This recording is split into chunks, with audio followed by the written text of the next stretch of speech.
So hello students, my self Dinesh Kumar Yadav. और देखिए, previous lecture में हमने सीखा था लेंथ मेजरमेंट के बारे में। तो वहाँ पर हमने आपको बताया था कि अगर लेंथ जो हम मेज़र करते हैं तो स्केल से मेज़र करते हैं, स्पीरोमीटर से मेज़र कर लेते हैं, स्क्रू गेज का भी हम यूज़ करते हैं, ठीक है, जनरल जो लेंथ है उनको मेज़र करने के लिए। और अगर हमें कोई लार्ज डिस्टेंसेस मेज़र करनी होती है, जैसे किसी स्टार की डिस्टेंस, तो वहाँ पर हम इनडायरेक्ट मेथड्स का यूज़ करते हैं, जैसे हमने पैरेलैक्स मेथड की बात की थी। अब देखिए, अब अगर बहुत ही छोटी डिस्टेंस मेज़र करनी है, अगर हमें नॉर्मल डिस्टेंस मेज़र करनी होती है तो डायरेक्ट हम स्केल का यूज़ कर लेते हैं। अगर हमें ज़्यादा लार्जर डिस्टेंस यूज़ करनी होती है तो हम इनडायरेक्ट मेथड का यूज़ करते हैं, जैसे पैरेलैक्स मेथड हो गया। और अगर हमें और फर्दर स्मॉलर डिस्टेंस मेज़र करनी होती है तो वहाँ पर भी हम इनडायरेक्ट मेथड्स का ही यूज़ करते हैं, वहाँ पर भी हम डायरेक्टली उनको मेज़र नहीं कर सकते, ठीक है। तो इसी में आता है हमारा indirect method for estimating very small distances, बहुत ही स्मॉल डिस्टेंसेस को मेजर करने के लिए हमारे इनडायरेक्ट मेथड। तो यहाँ पर हम मेज़र करेंगे साइज ऑफ ए मॉलिक्यूल, एक मॉलिक्यूल का size. So to measure the size of molecule we cannot use a microscope because the size of molecule is smaller than the wavelength of light। तो देखिए, अगर आपको छोटी चीज़ों को लेंथ को मेज़र करना है तो आपको याद होगा, हम एक डिवाइस बताया था हमने आपको, दैट इज माइक्रोस्कोप। तो माइक्रोस्कोप क्या होता है? माइक्रोस्कोप की मदद से हम छोटी चीज़ों को देख लेते हैं, जैसे बायोलॉजी में हम यूज़ करते हैं कुछ बैक्टीरियाज वगैरह को देखने के लिए। तो माइक्रोस्कोप जो होती है उसकी जो रेंज होती है वो कम होती है, वो मतलब इतना जो है जूम नहीं कर सकता कि भाई हम मॉलिक्यूल्स को भी देख पाए। तो मॉलिक्यूल्स को देखने के लिए हम माइक्रोस्कोप का यूज़ नहीं कर सकते। तो अब इसके पास भाई इसका रीज़न ये होता है कि जो मॉलिक्यूल्स होते हैं, मॉलिक्यूल्स को जो साइज़ होता है, भाई किसी भी चीज़ को हम कैसे देखते हैं? कोई भी चीज़ आप देख रहे हो तो आप उसको कैसे देख पाओगे? जो लाइट है, जैसे आप इस नोटबुक को देख रहे हो तो लाइट आती है, इस यहाँ से स्ट्राइक होती है और फिर आपको आंखों में जाती है और आपके आंखों में जो इमेजेस है वो बनती है। अब क्या हो कि जो चीज़ आपको देखनी है उसका जो साइज़ है वो लाइट से भी छोटा हो, ठीक है। तो उस केस में क्या होगा? उस केस में आप उस चीज़ को परफेक्टली जो है नहीं देख पाओगे, उसकी इमेज नहीं बन पाएगी। तो ऐसा ही होता है हमारे स्मॉलर मॉलिक्यूल्स के केस में। तो जो मॉलिक्यूल्स होते हैं उनका जो साइज़ होता है वो काफ़ी कम होता है। जैसे मॉलिक्यूल्स का जो साइज़ होता है जनरली 10⁻⁸ टू 10⁻⁻10 मीटर के समथिंग होता है, ठीक है। जबकि लाइट की जो वेवलेंथ होती है वो 10⁻⁻7 के ऑर्डर की होती है। तो आप देख पा रहे हो लाइट की जो वेवलेंथ है वो छोटी होती है as compare to size of molecule. तो ये यहाँ पर मॉलिक्यूल इसका साइज है। तो जब आप इस वेवलेंथ की लाइट से इस मॉलिक्यूल को देखने की कोशिश करोगे तो ये अच्छे तरह से स्ट्राइक नहीं हो पाएगा, ठीक है, और यहाँ पर आप उसको नहीं देख पाओगे। तो इसके लिए क्या करते हैं? इसके लिए हम एक दूसरे डिवाइस होता है उसका यूज़ करते हैं, दैट इज इलेक्ट्रॉन माइक्रोस्कोप। तो इलेक्ट्रॉन माइक्रोस्कोप की मदद से हम ये चीज़ जो है इसको देख सकते हैं। तो ये बेसिकली लाइट को यूज़ नहीं करता, ठीक है, तो इसलिए हम इसकी मदद से देख पाते हैं। और कैसे देखते हैं वो आपके सिलेबस में नहीं है, ठीक है। तो जनरली हम इलेक्ट्रॉन माइक्रोस्कोप यूज़ करते हैं। इसके अलावा और भी कुछ मेथड्स होते हैं, बट हम जो मेथड पढ़ने वाले हैं वो थोड़ा सा डिफरेंट है, ठीक है। बट ये भी एक इनडायरेक्ट मेथड ही है। तो यहाँ पर हम पढ़ेंगे size of molecule of oleic acid. तो जो ओलिक एसिड होता है उसका जो एक मॉलिक्यूल होता है उस मॉलिक्यूल का हम साइज पता करेंगे, ओके। जो ओलिक एसिड है उसके जो मॉलिक्यूल है उसका हम साइज पता करेंगे कि उसके कितना उसका साइज है, ठीक है। और बेसिकली ये जो है ये इनडायरेक्ट मेथड के ऊपर ही बेस है। सो इसके लिए हम देखो क्या करते हैं, we take 1 cubic centimeter of oleic acid. हम 1 सेंटीमीटर क्यूबिक ओलिक एसिड लेते हैं and mix it with 25 cubic centimeter of alcohol solution. और हम इसको एक 25 सेंटीमीटर अल्कोहल के अंदर मिला लेते हैं और उसका एक सॉल्यूशन बना लेते हैं। फिर क्या करते हैं, take 1 cc of this solution and again mix it with 20 cc of alcohol solution. उसके बाद उस अल्कोहल सॉल्यूशन में से फिर से हम 1 cc सॉल्यूशन निकालते हैं और उसको हम डालते हैं 20 सेंटीमीटर क्यूबिक अल्कोहल के अंदर, ठीक है। तो देखिए क्या किया हमने कि भाई हमने क्या किया है, हमारे पास 25 जो है क्यूबिक सेंटीमीटर अल्कोहल का सॉल्यूशन है। तो इस 20 सेंटीमीटर क्यूबिक अल्कोहल के अंदर हमने क्या किया है, इसके अंदर हमने 1 सेंटीमीटर क्यूबिक जो है वो ओलिक एसिड को मिक्स कर दिया है, ठीक है। फिर हमने क्या किया, अब ये हमारे पास एक सॉल्यूशन बन गया। अब इस सॉल्यूशन में से हमने क्या किया, इस सॉल्यूशन में से हमने 1 सेंटीमीटर क्यूबिक जो है वो सॉल्यूशन बाहर निकाल लिया और इसको फिर से हमने एक एक 25 सेंटीमीटर क्यूबिक सॉल्यूशन के अंदर, ठीक है। ये 25 सेंटीमीटर सॉल्यूशन है, किसका है, अल्कोहल का है, ठीक है। So this is alcohol.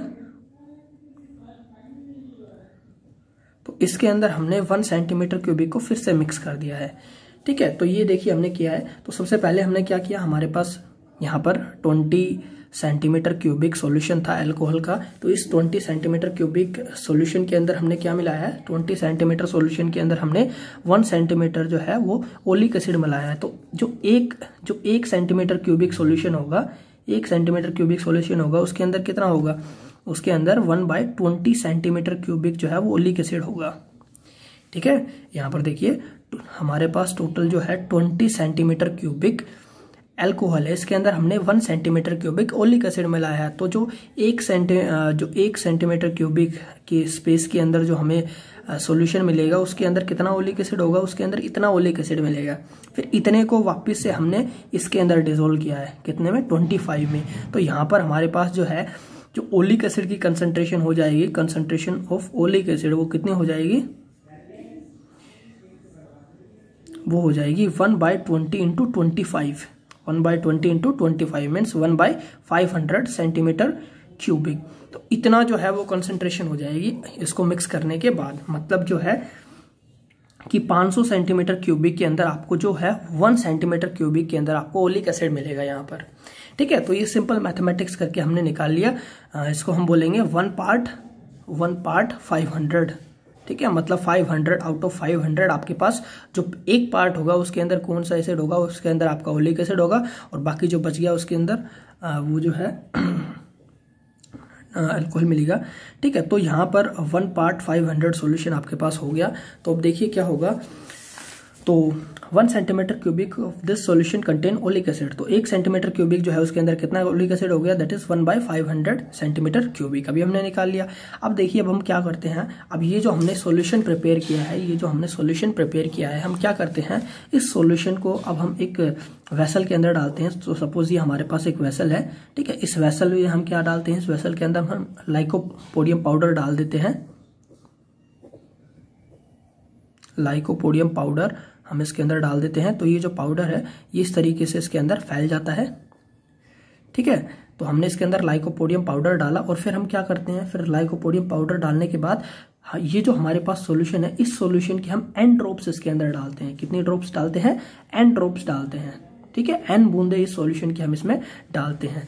तो क्या होता है, जैसे ही हम इसके अंदर सॉल्यूशन की कुछ ड्रॉप्स डालते हैं तो क्या होता है, ये जो सॉल्यूशन है जो हमारा बेसिकली इसके अंदर जैसे ही हम सॉल्यूशन डालेंगे तो जो यहाँ पर क्या होता है कि ये जो है, ये जो पाउडर आपको दिखाई दे रहा है, ये इस पाउडर को डिस्प्लेस करना शुरू कर देता है। आपने एक ड्रॉप डाली, ये पाउडर को डिस्प्लेस कर देता है। आप दूसरी ड्रॉप डालोगे यहाँ पर, ठीक है, ये पाउडर जो है उसको डिस्प्लेस कर देता है। तो जैसे ही आप एन ड्रॉप डालोगे पाउडर को डिस्प्लेस करता जाएगा और ऐसे एक सर्कुलर फिल्म बना देगा बीच में, और बाकी जो पाउडर है वो इधर चला जाएगा, ठीक है। तो ये एक ऐसे सर्कुलर फिल्म यहाँ पर बना देता है, ठीक है। देखिए फिर से देख लीजिए एक बार क्या होगा। हमारे पास एक 20 सेंटीमीटर क्यूबिक यहाँ पर जो है वो अल्कोहल है, इसके अंदर हमने 1 सेंटीमीटर क्यूबिक ओलिक एसिड मिलाया है। फिर उस सॉल्यूशन के अंदर से हमने 1 सेंटीमीटर क्यूबिक ओलिक एसिड को निकाला, उसको हमने अगेन एक 25 सेंटीमीटर क्यूबिक अल्कोहल के सॉल्यूशन के अंदर डाला। फिर हमने क्या किया, यहाँ पर हमारे पास 1 पार्ट पर 500 सॉल्यूशन हो गया। तो फिर हमने एक दूसरा कंटेनर लिया है, इस कंटेनर के अंदर हमने लाइकोपोडियम पाउडर डाला है, ठीक है। ये पाउडर जो है यहाँ पर पूरी तरह से यूनिफॉर्मली फैल जाएगा। और फिर हमने क्या किया, फिर हमने जो हमारे पास हमने सॉल्यूशन तैयार किया था, जिस सॉल्यूशन के अंदर 1 पार्ट 500 ओलिक एसिड था, उस सॉल्यूशन की एन ड्रॉप्स हमने इस वेसल के अंदर डाल दी, इस सॉल्यूशन के अंदर डाल दी, ठीक है। और ये बेसिकली वाटर सॉल्यूशन है यहाँ पर, ठीक है। इसके अंदर वाटर है, वाटर के अंदर लाइकोपोडियम पाउडर मिलाया है।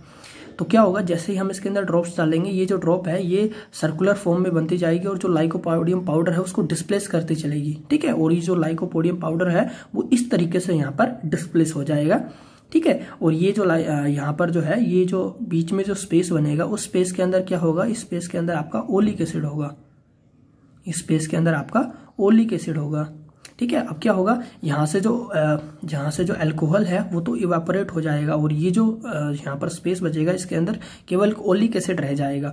और ये जो ओलिक एसिड है ये अपनी मोनो एटॉमिक लेयर बनाता है। मोनोएटॉमिक लेयर मतलब इस तरीके की लेयर बनती है कि केवल जो है ये जो अगर ये हमारा सॉल्यूशन है तो इस सॉल्यूशन के अंदर ये जो आपको सॉल्यूशन है इसमें ऐसे लेयर्स मोनो एटम लेयर्स बन जाएगी यहाँ पर। ठीक है, मतलब क्या होगा कि ये नीचे जो है, नीचे आपको वाटर मिलेगा और ऊपर जो है ये एक लेयर बन जाएगी, यहाँ पर एक लेयर बन जाएगी और इस लेयर के अंदर क्या होगा, ओलिक एसिड होगा। तो इस तरीके से ओलिक एसिड यहाँ पर, ठीक है, ये इस तरीके से यहाँ पर जो ओलिक एसिड है उसका जो सॉल्यूशन है वो यहाँ पर अपनी एक मोनोएटॉमिक लेयर बना देगा। ठीक है, केवल एक ही मोनोमोलिकुलर लेयर बना देगा, केवल एक ही मॉलिक्यूल होगा इस लेयर के अंदर। ठीक है, ऐसे नहीं होगा कि इसके नीचे भी होंगे, इसके नीचे भी होंगे, केवल एक ही लेयर यहाँ पर बनेगी। तो मान लेते हैं सपोज ये जो लेयर है, इस लेयर, ठीक है, ये जो हमारी लेयर बनी है तो इसके बारे में बात करते हैं हम। तो देखिए पहले हमने क्या किया था यहाँ पर, so pour and drop of this solution on the surface of water in broad vessel, एक चौड़े वेसल के अंदर हमने एंड ड्रॉप सॉल्यूशन की डाली है, जो अभी हमने सॉल्यूशन प्रिपेयर किया था। एक जो ड्रॉप है उस ड्रॉप का वॉल्यूम अगर V है तो एन ड्रॉप्स का वॉल्यूम कितना हो जाएगा, NV सेंटीमीटर क्यूबिक। ठीक है, अब देखिए 1 सेंटीमीटर क्यूबिक के अंदर ओलिक एसिड कितना था, 1 पार्ट 500 सेंटीमीटर क्यूबिक।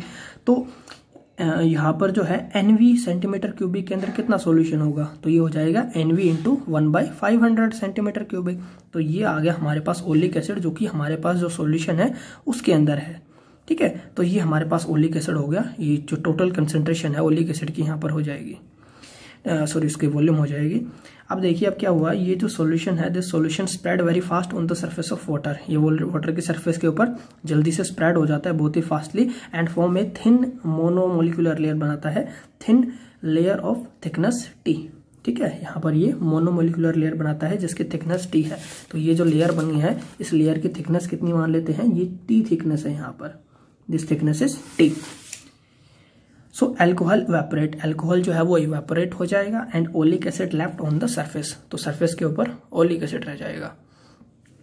तो देखिए यहाँ पर अगर आपको वॉल्यूम निकालनी है ओलिक एसिड की इन द लेयर, इस लेयर के अंदर आपको, ठीक है, ये जो आपने लेयर है यहाँ पर, ठीक है, ये जो लेयर आपकी बनी है, ठीक है, ये जो लेयर बन रही है, इस लेयर की अगर आप वॉल्यूम निकालना चाहते हो, इस लेयर की आप वॉल्यूम निकालना चाहते हो, तो देखिए वो वॉल्यूम कितनी हो जाएगी।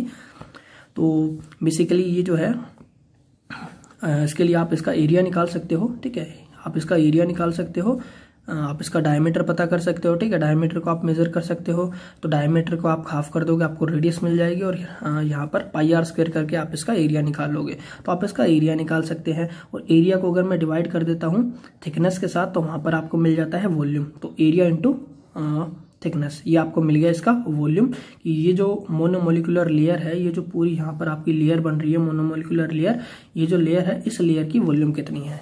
ठीक है, तो आपने इसकी वॉल्यूम निकाल ली। तो ये बेसिकली क्या आ गया आपको, volume of oleic acid in the layer. इस लेयर में क्या है, ओलिक एसिड ही है, तो ओलिक एसिड की जो वॉल्यूम है वो आपने निकाल ली। ठीक है, और आपने जो कितना ओलिक एसिड इसके अंदर डाला था, इस सॉल्यूशन के अंदर आपने एन ड्रॉप्स डाली थी। ठीक है, और उन एन ड्रॉप्स का वॉल्यूम कितना हो गया था, ठीक है, एन ड्रॉप्स का वॉल्यूम था V, और उसकी और इस वॉल्यूम के अंदर ओलिक एसिड कितना था, ओलिक एसिड था NV डिवाइडेड बाय 500। तो इतना ओलिक एसिड हमने डाला था और इतना ओलिक एसिड यहाँ पर स्प्रेड हो गया है। ठीक है, तो बेसिकली सीधी सी बात है, जो दोनों वॉल्यूम है वो यहाँ पर बराबर होगी। तो जो हमारी वॉल्यूम थी कितना वॉल्यूम था, NV divided by 500 centimetre cubic, ये भी सेंटीमीटर क्यूबिक होगा। ठीक है, तो इतना वॉल्यूम हमने डाला था और इतना वॉल्यूम यहाँ पर स्प्रेड हो गया है, तो दोनों वॉल्यूम यहाँ पर बराबर होगी, तो दोनों को हम इक्वेट कर देते हैं। So A into T equals to NV divided by 500, और यहाँ से जो T है वो कितना आ जाता है, NV divided by 500 into A। तो ये देखिए क्या आ जाता है, ये थिकनेस आ जाती है। आप एरिया यहाँ पर निकाल लोगे, एन आप यहाँ से निकाल सकते हो। ठीक है, एन जितनी ड्रॉप्स आपने डाली, और वॉल्यूम जो है एक ड्रॉप का वॉल्यूम वो भी हम निकाल सकते हैं। तो जब ये चीज़ें आप निकाल लोगे तो यहाँ से आपको ये थिकनेस मिल जाएगी, और ये बेसिकली जो थिकनेस है, कौन सी थिकनेस है, ये जो आपके मोलिकुलर की लेयर बनी है, कि ये जो एक मोलिक्यूल है, इनकी जो लेयर बनी है, इनकी ये जो थिकनेस है ये T है। तो मतलब क्या है, आप ये डायमीटर निकाल लिया, आपने मोलिक्यूल का डायमीटर निकाल लिया, मोलिक्यूल का साइज पता कर लिया। तो इस तरीके से, इस मेथड से हम क्या कर सकते हैं, हम ओलिक एसिड के जो मोलिक्यूल है उसका साइज का पता कर सकते हैं। ठीक है, तो ये हमने सेकंड इक्वेशन का नाम दिया, फर्स्ट इक्वेशन, दोनों को हमने कंपेयर किया, और कंपेयर करके हमने थिकनेस निकाल लिया। ठीक है। So here T can be calculated and the value of T will give us the size of the molecule, और जो टी होगा वो हमें मॉलिक्यूल के साइज के बारे में बताएगा। ठीक है, तो एक बार फिर से इसको आपको समझा देता हूँ। तो देखिए क्या किया, सबसे पहले हमने यहाँ पर 20 जो है हमने 20 सेंटीमीटर क्यूबिक एल्कोहल लिया, और इस एल्कोहल के अंदर हमने 1 सेंटीमीटर क्यूबिक हमने ओलिक एसिड मिला दिया। 1 सेंटीमीटर क्यूबिक हमने इसके अंदर ओलिक एसिड मिला दिया। ठीक है, तो जब इतना ओलिक एसिड मिलाया और फिर इसी के अंदर से हमने 1 सेंटीमीटर क्यूबिक जो है वो सॉल्यूशन बाहर निकाल लिया। ओके, तो 1 सेंटीमीटर क्यूबिक सॉल्यूशन हमने बाहर निकाला और उसको हमने डाला 25 सेंटीमीटर क्यूबिक एल्कोहल के अंदर। यहाँ पर 25 सेंटीमीटर क्यूबिक एल्कोहल का सॉल्यूशन और से ठीक है और है, और हमने इसको इस सॉल्यूशन के अंदर डाला। तो हमारे पास कितना यहाँ पर कंसंट्रेशन कितनी बच गई ओलिक एसिड की, तो 1 सेंटीमीटर के अंदर ओलिक एसिड की कंसंट्रेशन बच गई 1/500, 1/500 सेंटीमीटर क्यूबिक। मतलब 1 सेंटीमीटर क्यूबिक के अंदर आपको इतना ओलिक एसिड यहाँ पर मिलेगा 1 पार्ट पर 500। अब आपने क्या किया, आपने एक ब्रॉड बड़ा सा वेसल लिया और उस वेसल के अंदर आपने लाइकोपोडियम पाउडर लिया और उसके अंदर आपने वाटर मिलाया। ठीक है, तो वाटर के ऊपर लाइकोपोडियम पाउडर का जो सॉल्यूशन पाउडर है वो तैरने लग जाएगा। और फिर आप क्या करोगे, आपने जो सॉल्यूशन तैयार किया है इस सॉल्यूशन की आपने कुछ ड्रॉप्स इसमें डाल दी। तो मान लेते हैं आपने n ड्रॉप्स यहाँ पर डाली, एक ड्रॉप का वॉल्यूम v है और n ड्रॉप का वॉल्यूम हो जाएगा NV। सो NV ड्रॉप यहाँ पर वॉल्यूम हो जाएगा। ये सॉल्यूशन जो है आपने इसमें डाल दिया। अब जैसे आप इसमें सॉल्यूशन डालोगे यहाँ पर ये फैलना शुरू कर देगा। जैसे आप ओलिक एसिड इसमें डालोगे, ओलिक एसिड जो है वो फैलना शुरू कर देता है। ये इस तरीके से यहाँ पर ऐसे हर डायरेक्शन में फास्टली फैलना शुरू कर देगा और ये इस तरह की शेप बना लेगा, एक सर्कुलर शेप अटेन कर लेगा और लाइकोपोडियम पाउडर जो है उसको ऐसे पीछे धकेल देगा। तो ये आपके पास एक सर्कुलर जो है शेप बन जाएगी। तो इसके अंदर क्या आपका ओलिक एसिड रहेगा, बाकी जो अल्कोहल है वो इवेपोरेट हो जाएगा। तो यहाँ पर ओलिक एसिड है सारा, और ओलिक एसिड की एक ऐसी मोनोमोलिकुलर लेयर बन जाएगी। ठीक है, कि एक ही मॉलिक्यूल होगा और उस लेयर की थिकनेस हम मान लेते हैं T मान लेते हैं। फिर हमने क्या किया, हमने यहाँ पर जितना ओलिक एसिड हमने डाला था उसकी वॉल्यूम निकाली। तो वो कितना था भाई, इसके अंदर 1 पार्ट पर 500 था, हमने Vn डाला तो Vn डिवाइडेड बाय 500। तो ये हमारे पास ओलिक एसिड जो है वो हमने इसके अंदर डाला है Vn डिवाइडेड बाय 500। ये वॉल्यूम हमने एसिड इसके अंदर डाला है। और यहाँ पर क्या है, इसके अंदर केवल एसिड ही है, तो इस एसिड का हम वॉल्यूम निकाल लिया। वॉल्यूम कितना हो गया, एरिया इंटू थिकनेस, तो एरिया इंटू टी। ठीक है, अब क्या है, दोनों वॉल्यूम बराबर है, दोनों को इक्वेट करेंगे। यहाँ से हम टी निकाल लेंगे थिकनेस, और ये जो थिकनेस होगी ये जो मोनोमोलिकुलर लेयर है इसकी थिकनेस होगी। इसकी थिकनेस जो है वो हमें यहाँ से पता चल जाएगी। तो इस तरीके से बेसिकली ये एक इनडायरेक्ट मेथड है जिसकी मदद से हम क्या कर सकते हैं, ओलिक एसिड के मॉलिक्यूल्स का साइज का पता कर सकते हैं। ठीक है, so this is it and thank you for watching my video. I think आपको समझ में आया होगा।